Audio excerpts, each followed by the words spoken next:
World War I, a conflict that reshaped our world forever. Let me take you back to that fateful summer of 1914, when Europe was like a powder keg waiting to explode. Picture this: June 28, 1914, in Sarajevo. Archduke Franz Ferdinand, heir to the Austro-Hungarian throne, is riding in an open-top car with his wife Sophie. Suddenly, shots ring out. A Serbian nationalist named Gavrilo Princip steps forward and fires 2 bullets that would ignite a global inferno. But here's the thing: this assassination was just the spark. The real causes ran much deeper.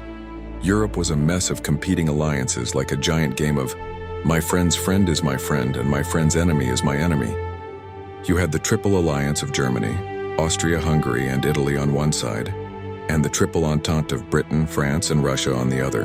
Add to that a dangerous arms race, colonial rivalries, and rising nationalism, and you've got a recipe for disaster. After Ferdinand's assassination, Austria-Hungary blamed Serbia and issued an ultimatum so harsh it was practically designed to be rejected.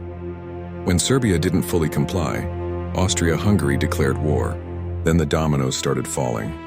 Russia mobilized to defend its ally Serbia. Germany, supporting Austria-Hungary, declared war on Russia and France.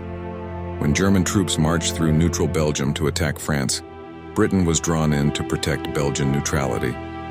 What followed was 4 years of unprecedented carnage. The war introduced horrifying new weapons: machine guns, tanks, poison gas, and aircraft. The Western Front became a nightmare of trench warfare, where millions died fighting over a few yards of mud. By 1917, the war had reached a stalemate, but 2 major events would tip the balance. First, Russia withdrew following the Bolshevik Revolution. Then the United States entered the war, outraged by Germany's unrestricted submarine warfare and the infamous Zimmermann telegram. The final year, 1918, saw Germany launch a desperate spring offensive that initially succeeded, but ultimately exhausted their resources. With fresh American troops arriving and the German home front collapsing under blockade and revolution, the end was near.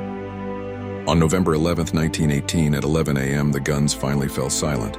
The armistice was signed in a railway carriage in Compiègne Forest. The war that was supposed to end all wars was over, leaving 9 million soldiers dead and Europe forever changed. The peace treaties that followed, especially the Treaty of Versailles, carved up empires and created new nations. But they also sowed the seeds for future conflicts, particularly in Germany, where harsh reparations and the war guilt clause would later fuel the rise of Nazi ideology. World War I marked the end of the old world order and the beginning of the modern era. It showed us both humanity's capacity for destruction and its resilience in the face of unprecedented horror.